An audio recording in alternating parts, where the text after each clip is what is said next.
उस रात के बाद गांव में डर का माहौल और भी बढ़ गया था।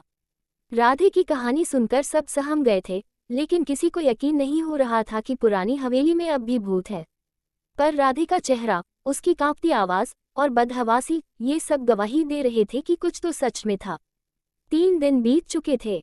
अब बारी थी गांव के नौजवान अर्जुन की। अर्जुन को किसी बात पर यकीन तब तक नहीं होता जब तक वो खुद देख न ले। वह खुद को बहादुर समझता था और लोगों की डरावनी बातों को झूठ मानता था। उसने फैसला किया कि वो खुद हवेली जाकर सच का पता लगाएगा। रात के समय, जब पूरा गांव सो गया, अर्जुन अपने साथ एक टॉर्च, मां की दी हुई ताबीज और एक मोबाइल लेकर निकल पड़ा। हवेली के पास पहुंचते ही हवा का रुख बदल गया। पेड़ की शाखाएं अजीब ढंग से हिलने लगीं, लेकिन अर्जुन रुका नहीं। हवेली का दरवाजा पहले से खुला था। अंदर घुप अंधेरा और सन्नाटा था।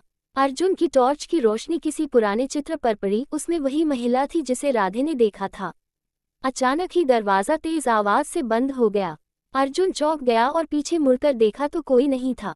जैसे ही वह आगे बढ़ा, उसे किसी के पैरों की आहट सुनाई दी। कौन है? अर्जुन ने पुकारा। कोई जवाब नहीं आया। तभी एक परछाई सामने वाले कमरे से निकलकर तेजी से उसके पास से गुजर गई। अर्जुन ने टॉर्च उस ओर घुमाई, लेकिन कुछ नहीं दिखा। अब उसकी सांसें तेज हो गईं। मोबाइल से वीडियो बनाने की कोशिश की, लेकिन नेटवर्क गायब था और कैमरा बंद हो गया। तभी पीछे से किसी ने धीरे से फुसफुसाया, तुम क्यों आए हो? अर्जुन का दिल जोर से धड़कने लगा। वह पलटा तो सामने वही औरत खड़ी थी, सफेद साड़ी, बिखरे बाल और सूनी आंखें। वह बोली, मुझे यहाँ से मुक्ति चाहिए, कोई मेरी बात सुनता ही नहीं।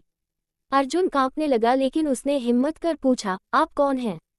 महिला ने कहा, मैं इस हवेली की आखिरी मालकिन हूँ। मेरे पति ने मुझे धोखा दिया और इसी हवेली में मार डाला। मेरी आत्मा तब से भटक रही है। अर्जुन ने उसकी आत्मा की शांति के लिए मंदिर के पुजारी को बुलाने का वादा किया।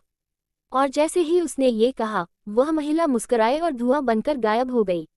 अर्जुन बेहोश होकर जमीन पर गिर पड़ा।